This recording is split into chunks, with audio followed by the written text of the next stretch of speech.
Hindi pa man nagdedeklara kung kakandidato nga sa eleksyon 2016, sinagot na ni Senator Grace Poe ang tanong kung ano ang kanyang gagawin sakaling mahatulan si Vice President Binay na guilty sa mga kinakaharap nitong kaso.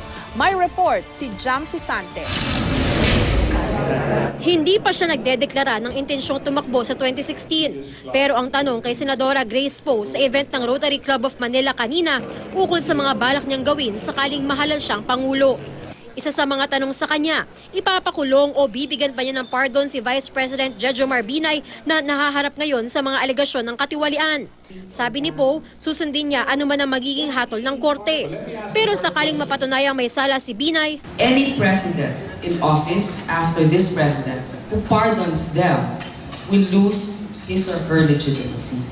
I don't think people will be confident in that administration if he wins and he actually assumes office and he pardons the others.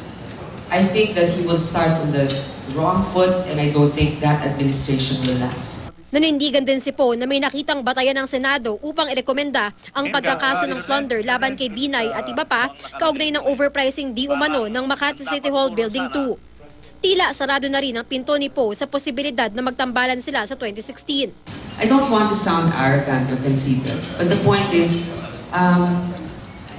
with regards to partnering up with somebody, you should have full confidence. It was clear in 2013 when tinakwil na nila kami.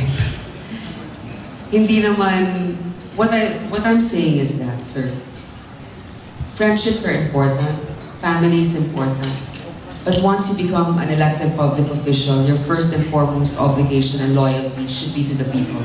Kinausap ni Pangulong Noynoy Aquino si Poe kahapon ukol sa posibleng transisyon at pagpapatuloy daw sa tuwid na daan. Bagamat wala raw posisyong inalok, pinaghahanda raw siya ng Pangulo. Sabi ni Poe, pareho naman sila ni Pinoy na mga hangarin para sa bayan. Pero hindi pa raw siya kumbinsido sa ngayon na tumakbo sa 2016 sa ilalim ng Liberal Party, mapa sa pagkapangulo man o sa paggabi sa presidente.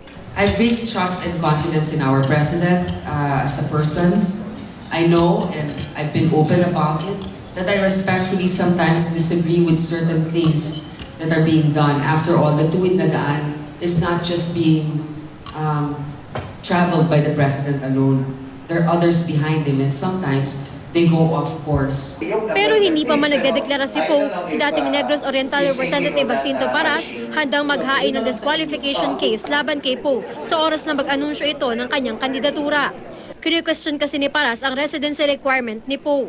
She only renounced it in 2010 kasi napasok siya as MTRCB. You have to be a Filipino and you have to renounce that. Ibang-iba si Grace sa tatay niya. This is my personal view. She's very ambitious. Handa naman daw si Poe na depensahan ng sarili sa korte. Nauna nang giniit ni Poe na pasok siya sa residency at citizenship requirements ng saligang batas para sa mga kandidato sa pagkapangulo at vice-presidente. Jamsi Sante, GMA News.